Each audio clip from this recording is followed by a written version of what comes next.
Okay, Ivan, basically Rory's inconsistency. So you really want the hips to help control what the club head's doing through impact.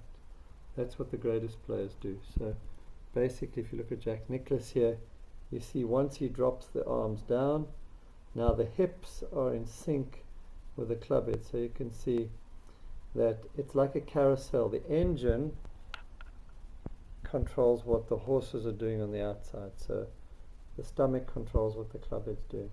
And therefore the little wheel's moving the big wheel. And that's how you get tremendous consistency under the greatest of pressure. So if we take a look at Ben Hogan,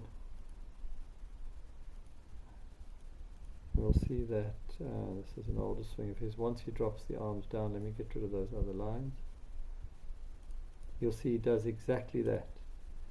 So once he drops down, this is beautiful. Look how the hips and the club move together.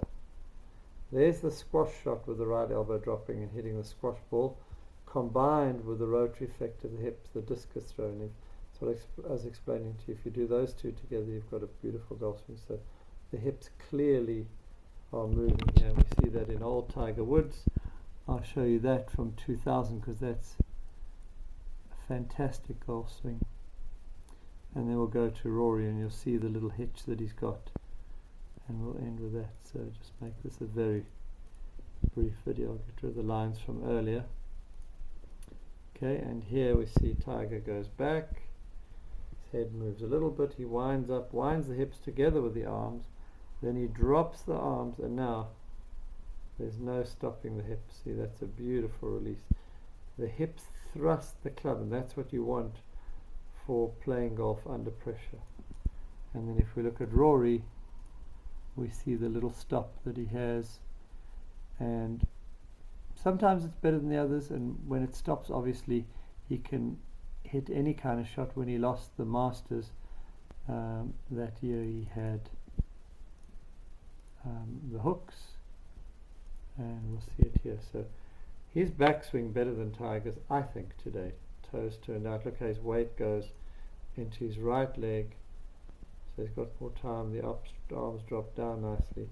And now you'll see through impact, you see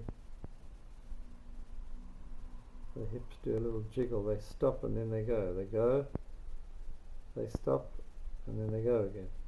So basically he's got to use more of the right knee to start down to quieten down the right hip. And then the right hip will be passive till this point, and then it can go. So he uses a little bit too much of the force of the right hip early. Therefore it has to stop, and then the shoulders pull it through again. So that's his little error. Thanks, Simon.